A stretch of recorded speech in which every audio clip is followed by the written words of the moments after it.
Viva podcast za višjo kakovost življenja. Vsak, ki se je že kdaj lotil hujšanja, ve, da ta pot ni preprosta. Na začetku kilogrami hitro padajo, motivacija raste, številka na tehtnici nas navdaja zadovoljstvom in ponosom. Toda potem pridejo ovire. Teža se naenkrat ustavi, telo se upira, na vsakem koraku nas čakajo skušnjave, življenje prinese stres in kar naenkrat se kilogrami začnejo vračati. Včasih celo hitreje, kot so izginjali. Zakaj se to dogaja? Katere so skrite pasti hujšanja? Zakaj je dolgoročno vzdrževanje teže pogosto še težje kot sama izguba kilogramov? In kar je najpomembnejše, kako lahko ta začarani krog prekinemo? Viva podcast! V novi epizodi Vivinega podcasta odgovore na ta in druga vprašanja iščemo z internistko Ano Ogrič-Lapajne, zdravnico, ki podira mite o debelosti in hujšanju ter opozarja na dejavnike, ki jih lahko spregledamo. Svojo dolgoletno borbo s kilogrami pa opisuje Miro Japelj, ki je že večkrat uspešno shujšal, zdaj pa znova išče pot do trajno zdrave teže. Ko sem nehal kadil sem pol življenja že ne kadim in takrat je teža enormno zrasla. In to ni bilo vzdržno. Jaz nisem mogel pol ne hoditi, ne nič, vse gibati, sem težk, prekomerno 30-40 kg preko normalne teže in je to bil velik problem, ne. No in je bilo treba nekaj na tem narediti, ne. Tako ne more biti, ne, ker so šli otroci na sprehod ali pa žena, pa jaz sem šel pa zraven z motorčkom, ne. To je bilo hec, ne, mislim, pa je bilo pa obratno. Pa sem pa to primal se v roke, v bistvu takrat je bila, moram moment, prvič v Postojni šola hujšanja, ne, in sem se vključil v to. Smo začeli in smo neke izredne rezultate dosegli. Takrat smo shujšali cela skupina za invalidskega prašiča, 300 kg smo zračunali vsi, ne. In tisto težo sem jaz zdržal skoraj 10 let. In sem začel biti aktiven, hoditi v hribe, gibati vsak dan, ne, možnosti so bile, nič me ne je bolelo, ne, zdravje je bilo v redu. Tako da to je pa trajalo ko me je v službi, ko je bil žled v Postojni in sem prišel delati v Ljubljano, je bilo toliko dela na kupci, da nisem vedel, ali bi delal uno za nazaj, ali uno zdaj, ali za naprej. In me je infarkt v službi. Pred koncem službe. In me je prijatelj peljal na urgenco in so mi naredili na srcu 3 stente. Tako da to je bilo opozorilo, ne. In takrat je bil pa neka prekinitev, šok in psihično in fizično, gibanja manj in tista terapija in vse te stvari, tako da takrat sem spet pridobil težo.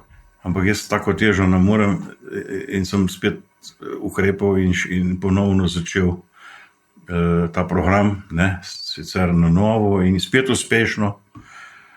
Spet sem ga zadržal par let, ne.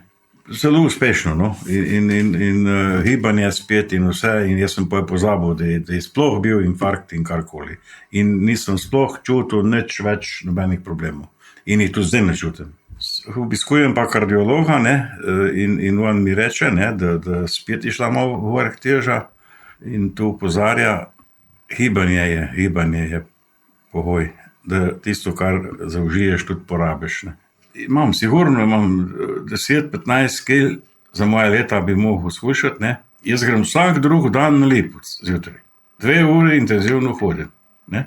Zato, da srce dela, da vse dela, ampak teža se neče spremeniti. Pa tudi, če ni tu v programe, tega jaz ne znam tega narediti. Moram čestitati gospodu, da se je sploh opogumil, pa da je bil pripravljen deliti svojo zgodbo, ker mislim, da so to težke stvari in se je kar treba dosti razgaliti, da toliko nekih takih stvari deliš z občo javnost. Ja, verjamem, da tudi on na ta način občutek, da lahko še komu pomaga, ki ima podobne težave kot gospod. Gospod seveda nima sam težave, ampak ima najverjetneje diagnozo klinične debelosti, tako da je treba dati to okvir neke kronične bolezni, ki jo ima. Jaz tudi ne bi rekla, da je neuspešen. On je uspešno shujšal, tako da ta informacija je pomembna, ima pa seveda on kronično bolezen, kar relapsira. Se pravi, vemo, da se seveda lahko pojavi in da mogoče najtežji zadeva pri zdravljenju debelosti je seveda vzdrževalna faza. Se pravi, kako ljudi naučiti neke ustrezne tehnike, da bodo pol zmogli tudi dolgoročno vzdrževati svojo telesno težo. Shujšati je namreč oziroma doseči redukcijo telesne teže precej lažje, potem pa začne, kad dosežemo nek plato, naša biologija pa naši hormoni pa neke vedenja zelo delovati tukaj kontra nam in nas seveda silijo, da se potem nazaj zredimo. Tako da to, kar se gospodu dogaja, je čisto v sklopu nekih bioloških pa hormonskih dogajanj v človeškem telesu. In ni odraz tega, da on ni motiviran ali pa da si ne želi nekih sprememb, pa da se ne trudi dost ustrajati, ampak enostavno, nažalost, zdaj sodobno medicino vemo, da smo pač hormonsko in biološko tako postavljeni, da pride potem do tega ponovnega porasta telesne teže. Debelost je v bistvu, zdaj se pogovarjamo, da je v bistvu neuroendokrina bolezen, se pravi pride do disregulacije centra, ki uravnava apetit in lakoto in s tem telesno težo v možganih. Tam imamo en center, ki skrbi za to, da mi ustrezno jemo. Tudi sam apetit je uravnavan z različnimi vejami. Zdaj približno vemo, da so verjetno 4 stvari, ki vplivajo na apetit. Se pravi, prva je, kadar smo lačni, takrat da signal, želodec signal, da moramo pojesti hrano. Z drugo vejo se nagrajujemo, zaradi tega lahko po kosilu še zmeri sladico pojemo, tudi če smo že siti, ampak za sladko imamo še zmeri prostor. Pol tretja veja je zelo pogojena z delom možganov, ki se je zadnji razvil in imamo tam izvršne funkcije. Ta skrbi, da si znamo organizirati čas, da sprejemamo pametne odločitve, to je v sprednjem delu možganov, prefrontalnem korteksu. Ta reženj je zelo pomemben, zato ker če slabo spimo, če smo pod stresom, če imamo en kup drugih težav ali pa recimo, če popijemo alkohol, se težko pametno odločamo, ker je takrat fokus recimo drugje, če imamo eno drugo stresno dogajanje in je takrat večja verjetnost, da bomo nek prekršek zaužili. Zdaj v zadnjem času govorimo pa tudi o tem, da mikrobiom tudi vpliva na apetit, tako da vemo, če imamo napačne bakterije, ki so se razrasle v črevesju, dejansko te bakterije izločale ene beljakovine, ki tudi povečujejo apetit v možganih. Tako da že to, kar sem zdaj povedala, vam pove, koliko je dejansko kompleksno samo naše prehranjevanje. In po drugi strani tudi vemo, ko se ljudje enkrat uspešno dosežemo redukcijo telesne teže, se pravi, smo uspešni v tem našem zdravljenju debelosti, se naš metabolizem prilagodi, ker imamo mi nek set point nastavljen telesne teže, ko začnemo jo zgubljati, se naši možgani začnejo na vso silo boriti, predvsem s hormoni, da bi pridobili to telesno težo nazaj. Zato tudi ne moramo kar hujšati v nedogled. Ena stvar, ki se zgodi, pride do metabolne adaptacije, se pravi, mi začnemo čuvati energijo, ker ko mi znižamo vnos kalorije, to signal za možgane, to so pa še naši prastari evolucijski možgani, da smo vstopili v obdobje lakote. In je to potencialno ogrožujoč občutek lahko za nas dogodek. In takrat je treba šparati s kalorijo, smo mogli v starih časih, ker nismo vedeli, kdaj bo naslednja lakote. Tako da to je en mehanizem, ki nam je v obdobjih lakote pomagal preživeti, zdaj pa disfunkcionalen v tem momentu, zato ker živimo v okolju, ki imamo dosti prehrane, pa še zelo gosta je prehrana in zaradi tega se pravi metabolizem se upočasni, hkrati se zaradi tega tudi zelo ojačajo hormoni, ki povečujejo apetit. Tako da mi imamo potem, ko uspešno dosežemo redukcijo telesne teže, pa rečemo, da smo v eni fazi platoja, vzdrževalni, imamo še leta ojačane hormone apetita, ki nam stalno govorijo, da je treba jesti, v želji možganov, da pridejo nazaj na to izhodiščno točko, kjer smo se lotili zdravljenja debelosti. Zdaj po eni strani govorimo tukaj o spremembi vedenja, Zato je tukaj tudi en izmed stebrov zdravljenja debelosti, recimo vedensko-kognitivna terapija, ker to, koliko se mi gibamo, kakšno hrano zbiramo, kdaj jemo, kako je v bistvu naše vedenje. Zdaj, vedenje vemo, da se z nekaterimi tehnikami vseeno da korigirati. Tako da prvi princip je zagotovo neka edukacija. Ne? Tukaj imajo res zelo veliko vlogo centri za krepitev zdravja, ko v bistvu educirajo paciente o teh nefarmakoloških ukrepih. Je pa zmeri, ko uvajamo spremembe, treba razmišljati dolgoročno. Se pravi, a bomo uvedli spremembe, ki jih pacienti lahko dolgoročno vzdržujejo. Ne? Recimo pisanje dnevnikov je en tak ukrep.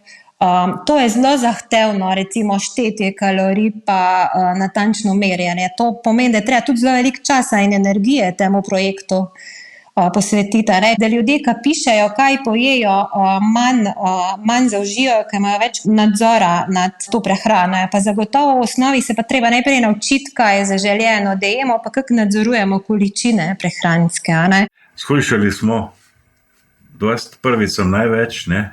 Od 25 do 27 kg, nekje imam zapisano, da drugič okoli 20, da tretjič,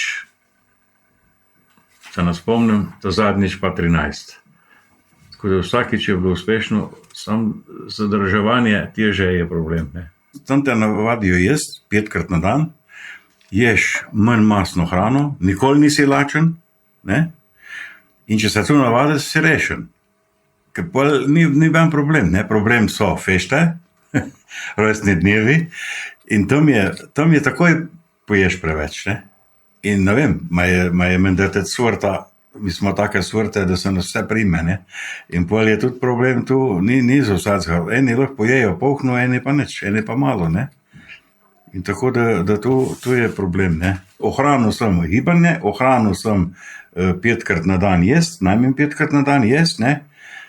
Zdaj, druge stvari pa pol so prekrški, ne?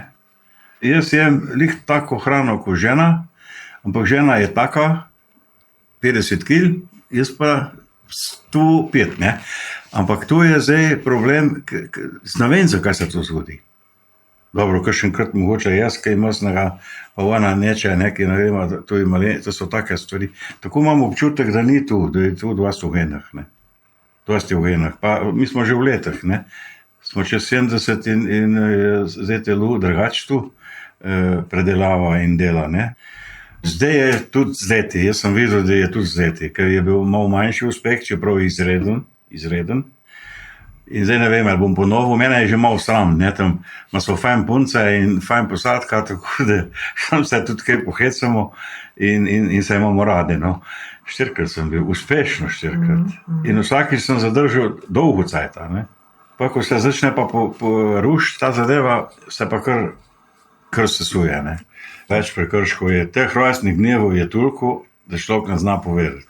Ima vsaka vnučka, vsaka hčerka, vsak sosed, vsak prijatelj, vsak sodelavec in kar naprej smo nekam vabljeni. Pa moraš tudi ti narediti, ne, da vrneš dejansko, da ta povezava, na ta način se vsaj malo družimo. Ne. In to mi grede malo preveč poješ in tudi spiješ, ne. Kaj veste, vse piva je tudi kalorij, ne. Nas so se navadili, mi točno vemo, koliko je enot. Ja, pa. In pol ti prej pa malo navado, se ne neč, se ne bo. Takoj se nabere. Če pa nahodiš, je pa katastrofa, če ne gibaš, ne. Takrat se pa takoj pozna, ne. To je pa. In pol se ti ne da več in gotovo je eno z drugim, ne, kondicijo zgibiš. In če kondicija ne, prideš do pol poti, pa se obrneš, ne, pa se premisliš. Pacientom je treba reči, lejte, vi imate diagnozo debelosti. Na primeren, spoštljiv način, neobsojajoče in treba ljudi educirati, da imajo kronično bolezen. Se pravi, ni točke, da bomo mi zdaj rekli, zdaj boste šli pa v delavnico, boste lepo shujšal, pa lahko pa živite naprej, kakor vi mislite, ne. Je treba v bistvu ljudi kronično voditi. To je kot sladkorna tip 2, ne. Pri sladkorni bolezni tudi rečemo pacientu, ko uredimo glikemijo, da zdaj se pa sam rihta. Če bo slabš, ne pride pa nazaj, ne. Zdaj, gibanje je, jaz rečem mojim pacientom, osnovni steber zdravja. Gibati bi se vsi mogli, neodvisno od telesne teže. A ne? To, da nekdo reče, da ima normalno telesno težo, še ne pomeni, da mu ni treba nič telovaditi.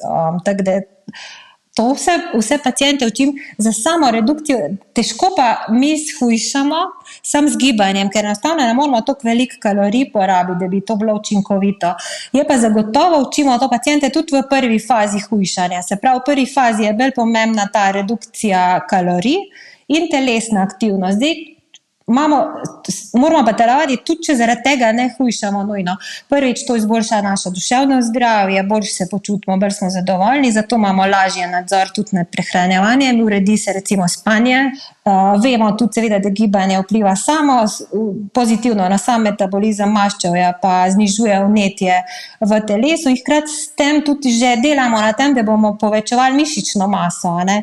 Potem v drugi fazi, ko rečemo, da smo pa dosegli plato, pa naredimo revizijo, pa rečemo, smo zadovoljni s tem, kar smo dosegli, zdaj gremo v državno fazo. Tukaj pa vemo v študiji, da je izjemno pomembna telesna aktivnost, zato da probamo ta metabolizem čim bolj pospeševati. In tukaj tudi gospod lepo pove, on v bistvu dosti telovadi, ne? Ampak kljub temu on ne more skompenzirati zdaj teh prekrškov, ki so se počasi mu utkali noto to, ne? Zato, ker zdaj, se mi zredimo, ne rabimo zelo veliko presežka kalorija, ne? Mogoče je dosti par piškotov zvečer, to, kaj jaz rečem, da se po kuhinji začne ropotati. Vsakega je treba individualno presojati. V bistvu je zdravljenje debelosti kompleksna medicina, ne? V štartu je zagotovo treba narediti en kvaliteten pregled, pa oceniti neka pridružena stanja, zaplete, pogleda tudi, koliko on ima mišične mase, ne? Zagotovo si ne želimo, da bi izgubljal prekomerno mišično maso. Zagotovo vsak, ki se podaja na to pot, rabi najprej en dober pregled pri zdravniku, pa realno seznanitev z zdravstvenim stanjem, pa tudi realne podatke, kaj lahko s tem doseže, pa kaj pričakujemo, pa tudi pol vodenja. Malo je tudi odvisno v štartu, gospod je še zelo v dobri kondiciji, pa ima tudi kar resne pridružene bolezni. Ampak če se že odločimo, da bomo šli v ta proces, je treba pa to varno za njega narediti. Določene teže se nabirajo kar hitro, se pa stabilizira, ne? Se pa stabilizira in tam si, in tam ostane, ne? Tako da, zdaj ne vem, ali se tiste navade tukaj spremenimo, tukaj navade, da ohranjamo neko težo, ne? Se največji problem ni shujšati, problem je zadržati tisto težo, ki je odlična, kadar končaš hujšaš, je teža enkratna. In jaz mislim, da tle je premalo poudarkov na tem. Jaz sem kar gruman, zdaj za kuhati nisem lih dober, zato ker nisem imel nikoli časa, ampak rad pa pojem in to vse. Občutek je slab, ne? Seveda je, posebno zvečer, ko greš v hladilnik, ne? Ko greš žena spat, ne? In pa malo pošemimo tam po tismi. Veste, kako je Uni rekel, ne? Ko odprem hladilnik, mi vse paše. Ko mi odprem pa garderobno ormaro od oblek, me pa nič ne paše. Tle je zdaj tako, ne? Zanimivo je, ne? Kako človek. Zdaj najem več 5krat, tudi to je 4krat, ne, recimo, in tu se takoj pozna, ne? Pa se pa preveč naješ. Vsakeč, ko ješ, si preveč lačen in pa preveč poješ, ne? Zdaj, če tisto ne poješ, boš pa pol šel jesti ob 11 zvečer, ne? In to je narobe, ne? Vemo, da delamo narobe, ne? Jezen, ne sem, kaj češ biti jezen. Če si zadovoljen, pravijo, da suha ženska so tečne, ne, debele, da ne so, ki so site. In to je tu, ne. No vem, rad bi ukrepal, da bi bilo drugače, ne, kadar enkrat, da imaš trebuh večji in vse, da se ne moreš več štumfu obut, ne, pa rata problem, ne. Trebuh je pri moških en velik problem, ne. Ne moreš preko tega in jaz ne vem, vsega imajo čisto vsi, jaz kogar pogledam ima, ne, ta trebuh, ne. Ja, eden je set point, na katerega se nastavijo naši možgani, ko se zredimo. Zato je tudi pomembno, ko se o tem pogovarjamo. Prvič je treba oceniti, kaj so bili recimo sprožilci. Pri moških je to pogosto, tako da je on rekel opuščanje kajenja, pri ženskah nosečnost ali pa menopauza. Potem se pa nekako ta telesna teža ustali, tako da oni lahko rečejo, se imam pa že 10 kg tako povišano telesno težo, se pa nič ne premakne. Tako da vemo, ko se lotimo hujšati, da nekako teži k temu naše telo, da bomo nekje do tiste telesne teže nazaj prišli. Druga je pa seveda točka, do katere pa mi pridemo, ko se lotimo redukcije telesne teže, ki pa tudi seveda ne gre v nedogled. Zdaj tukaj je odvisno seveda, kakšno metodo zdravljenja debelosti izberemo. Nekako vemo po študijah, je z nefarmakološkimi ukrepi lahko dosežemo redukcijo telesne teže med 3 do 5% telesne teže in pol pride do nekega platoja. Načeloma je še tako, da nekaj je tudi najnižja teža, ki jo lahko dosežemo, druga pa najnižja teža, ki jo lahko vzdržujemo, ki je ponovadi par kilogramov višja. Tako da nas malo tega platoja odbije. Če še napnemo vse sile, pa se potrudimo, je ponovadi še malo nižje, ampak to dolgoročno spet ne gre. Viva podcast. V bistvu misli naše vedenje, interpretacija situacije, misli, ki jih ob tem doživljamo, ki so lahko tudi neustrezne, pa nefunkcionalne, vplivajo na to, kako se bomo mi pač vedeli. Recimo, resen tak primer je tehtanje. Lahko shujšamo, pa pokaže tehnica 1 kilogram manj, nam v petek pa rečemo, super, zdaj smo shujšali, danes si bom pa prvošil, ker sem bil priden cel teden. Recimo, je ena misel. Druga misel pa pride pa do porasta telesne teže, lahko rečemo, ja, zdaj sem se pa mučil, kva se je brez veze, doktorica ne ve, kva mi govori, bom pa jedel, ker je tako brez veze, se redim, a sem na diet ali pa nisem, pa se spet podere, tako da je v bistvu koliko te misli vplivajo, ali pa recimo tudi čustva, ljudje je treba tudi razpoznavanje čustv navaditi, recimo, če imamo mi navado, da jemo, ko smo jezni ali pa žalostni, mi to naredimo avtomatsko, čeprav pomislimo, samo pač teh misli imamo mi toliko veliko, da se jih moramo naučiti razpoznati pa ustaviti, ampak recimo, da imamo nek konflikt v službi, veliko ljudi ima recimo take vzorce, pa smo jezni ali pa dobimo nek mail, pa namesto, da bi tist mail nas razjezi, pa gremo recimo pojesti čokolado. Takrat nismo lačni, nismo dobili signala, da moramo jesti, ampak imamo enostavno vzorec tak povezan. Pa še ta prefrontalni korteks se zapre takrat, ko smo v stresu. Tako bi nam sicer rekel, ne zdaj jesti, ker nisi lačna, pa zdraviš se zaradi debelosti in ste dogovorjena z zdravnico, da ne bo nobenih prekrškov, takrat se to povosa.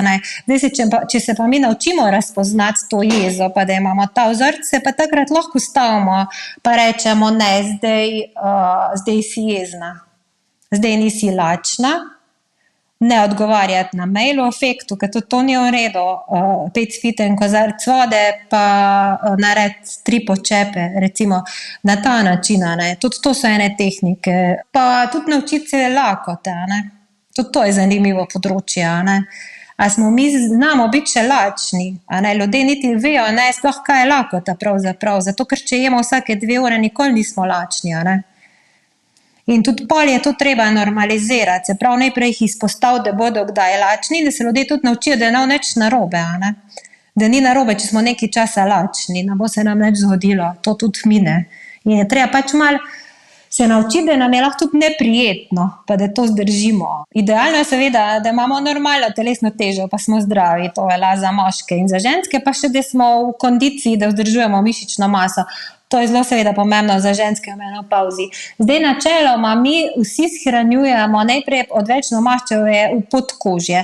Tam nam ne dela toliko škode, ker pa tam pridejo te rezervoarji polni, začnemo shranjevati pa v bistvu v maščevje v notranje organe in v okolico notranjih organov. In to je ta problematično maščevje. Ženske pa moški pa zaradi razlik v spolnih hormonih nekako drugače shranjujemo maščevje, Moški imajo bolj abdominalni tip debelosti, ženskega pa tudi imamo pa tudi okrog bokov več kopičimo maščevja. Se pravi, 40 do 70% mislimo, da je debelosti tudi dedne, ampak seveda v zadnjih desetletjih se je pa družba zelo hitreje spremenila kot naši možgani. Zdaj živimo v okolju, kar rečemo, da je zelo obesogeno. Se pravi, trčimo ob to, da ima veliko ljudi genetska nagnjenja k temu, da lahko razvijo debelost, če imajo presežke kalorij, trčimo v okolje, ker zelo veliko sedimo, se pravi, nam ni treba več ure in ure loviti hrane ali pa nabirati hrane, ali pa težko fizično delati, zato da pridelamo hrano ali pa da zaslužimo, se pravi, družba je skozi bolj sedeča, zelo se vozimo z avtomobili, tudi to se pozna, da zelo veliko sedimo, hkrati živimo pa v državi, na srečo v bistvu, ko imamo dosti dostopno do hrane, pa še ta hrana je skozi bolj energetsko bogata, Tudi napovedi so grozljive, za naslednja leta ali pa desetletja, Vse napovedi kažejo to, da bo prevalenca te, se pravi, pojavnost te bolezni naraščala v razvitem svetu, Imamo vnučko, staro 16 let, ne? In zanimivo je šla predlansko leto v Birmi in sem mogel shujšati, da sem bil lep na sliki z njo. Ivana me prosila in mi je uspelo in takrat sem bil zadnjič tam v centru zdravja, lik zaradi tega sem tudi šel in mi je bila obleka izpred 20-25 let skoraj nova, čisto prav, ne bilo treba nič kupiti. In vnukinja je bila zelo zadovoljna. Tako da vsi me spodbujajo, seveda, sam kaj. Ko imamo, zjutraj vstanem zgodaj, jaz vstanem 5 ure, jem že v 6 in pol grem hoditi, do 8 ure zjutraj sem že doma, pol pa delam, mi imamo veliko njivo, vrt, vse imamo še. Pol točno v 12 je kosilo, če že najmarjet, in tu je točno v 12 kosilo, pol se spet kaj dela popoldne, v enih 5 pride kakšna malca, kakšno sadje, kakšna malenkost, no ne vem koliko, Pol pa jemo tam ob 7, tam okoli 7 ure, pol 8, zdaj poletje, da hašmo prej. In to bi bilo vse v redu, če ne bi še pol kaj se uvedlo, kaj v hladilnik, po televiziji, ker programi so slabe in pol kaj češ nek pojesti, Domačo hrano, zele, repo, joto, mineštre, imamo vse domače, zelenjave in vse to porabimo, Dejansko je hrana na mestu, maščobe malo, žena, jemo različno meso, od kozlička, od piščancov, zajce, goveje, nekaj svinjskega malo, bolj kakšno suho, če kaj narežemo tako za malco, če kakšen pride, ne toliko, Hrana je različna, in hrana ne bi smela biti kriva. Količine tudi ne, ali pa so tudi delno količine, ker vem, tisti cajt, ko smo hujšali, smo pazili na količino. In ko toliko si naštimaš, moš pojesti in konc. In čez 20 minut nisi več lačen. Samo 20 minut traja tisto, da bi še, pa konc. In to je odlično, In pa si pa lačen, če za 2-3 ure pa si lačen, ampak glih prav, ker če češ ti več obrokov pojesti na dan, je to v redu, da telo večkrat če. Ker drugače naredi zalogo telo in misli, da ne bo dobilo več, in pa se tisto spravi, kaj v maščobe, Enote so bile včasih, in toliko enot je, en deci vina je ena enota, recimo. 2 deci pive je tudi ena enota, Ena vezina kruha, majhna je ena enota, ampak tu seštevaš in pol sešteješ kalorije, da veš, koliko si pojel, Tako da, če recimo moški kot jaz, zdaj normalno bi mogel pojesti okoli 2000 kalorij, Ko hujšaš, moraš pojesti manj, moraš pojesti 1400 na dan, zato da gre dol, da pol telo uporablja shranjeno energijo, ki si jo shranil, ko si preveč jev. To je dejstvo. Jaz znam to, vse vem, Sam pol narediš prekršek, če je dobro, To je. Vse dohtica tudi ve že, kako je z mano, tudi ve, kako je vse med temi problemi, In če imaš takšnega zdravnika, pol je lažje vse skupaj, Nehaš pa specialisti, kardiolog, pridemo v Izolo, kardiolog, suh, takoj vem, da jih bom slišal, Grem pa v Ljubljano, v lipidno ambulanto, tam pa je močen doktor, ne, me pa čisto razume. Ne. Treba je normalizirati te relapse ali pa zdrse. Ne? Recimo zdrs je, če imamo neke prekrške, pa se zredimo nekaj kilogramov nazaj, relaps je pa, če prije do povratka te telesne teže. Pa jih nekaj stvari tudi naučiti, da bodo znali pol to obvladovati, ampak predvsem normalizirati, ker vsi ti zdrsi pa prekrški zelo lahko povečujejo občutek sramu pa osebnega neuspeha. In če je nekdo vajen, da se je tolažil s hrano, je lahko recimo en tak zdrs pot v relapsa. Ljudje jih je sram, ker so šli na nek vikend izlet ali pa na dopust z možem in jih je sram, ker so se zredile recimo ženske nazaj in to čutijo kot den osebni neuspeh in tam se pol kje pa sam kot alika začnejo nazaj jesti, ker si mislijo, da itak so zdaj je že konca, so se že zgubile zdaj v tem procesu. Tako da je to treba ljudi educirati, da se to zgodi, da se to normalizira, no? Da se to vsem ljudem dogaja. In pol recimo nam uidejo stvari z rok. Rečemo pol kile na teden, ni problem. Ampak to pol kile na teden rata v pol leta lahko pride do relapsa. Tako da tukaj so zdaj pa spet neke tehnike vedenske terapije, kako se recimo to lahko nadzoruje. Ena stvar je, da se redno tehtamo. V vzdrževalni fazi učimo paciente, da se je treba enkrat na teden stehtati, ponavadi izberejo isti dan, recimo zjutraj pol, ko grejo na stranišče, pa se tehtamo v spodnjem perilu. In je pol že treba to slediti, recimo, če prije do porasta, to se jaz ponavadi zmedem 2 kilograma, je to že alarm, da preprečimo, da je recimo porast 6 kilogramov ali pa 10. Princip je ta, da seveda prekrški se dogajajo, pa neki izredni dogodki, ampak jih je treba nekako v nek sistem dati, da jih obvladujemo. Recimo prehranjevanje v restavraciji je ena taka zadeva, ali pa uživanje alkohola.